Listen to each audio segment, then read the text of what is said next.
turagushimiye cyane mukama kuri ingabire y'ubuzima ubwoko bwawe dufise. Uri Imana igira neza byose, uri Imana itera iteka igateturura ubwoko bwayo, uri Imana isoko ry'ibyiza byose ubuzima bwacu bukeneye kugira ngo bubeho burambye kandi buroraniwe.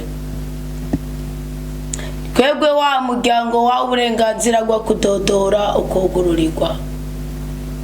Ni twebwe bwa bwoko bwa uburenganzira bwo gusaba bagahabwa.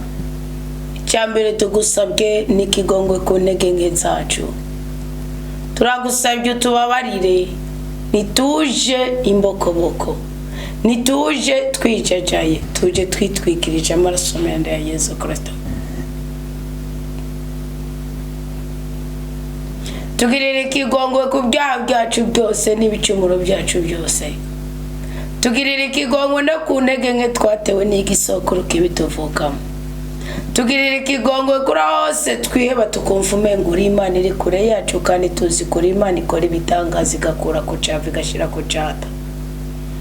Ahose tutabyutse tunyuzwe n'ubuzima bwacu, ahose tubyutse dufite ishari, inzigo n'imibabaro. Muri Isaya 12 iriza muri hagati ya 12 na 3 turagusabye ubwoko bwawe tunezereze nyaguhora ku ngoma.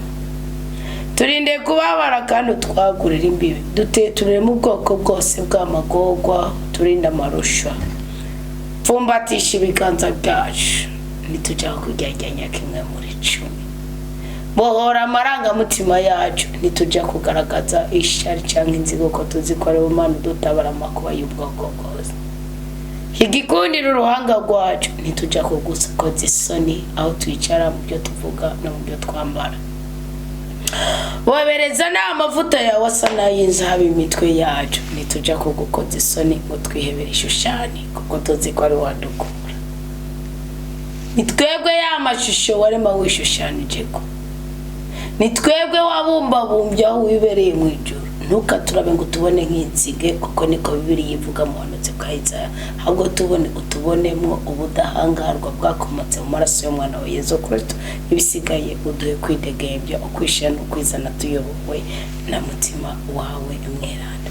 Icya kabiri ngusabye duhe mutima wawe mweranda, muduhe kugira ngo tuyobore, muduhe kugira ngo tugenge, muduhe kugira ngo turinde, muduhe kugira ngo twigishe, muduhe kugira ngo tubohore, muduhe kugira ngo adutwenze, muduhe kugira ngo ibyangiritse muri twebwe abihindurire ishusho, bihindure isura byemereke kandi ubwami bwawe buzewe muri twebwe, maze ishaka ryawe riranguke mu buzima bwacu.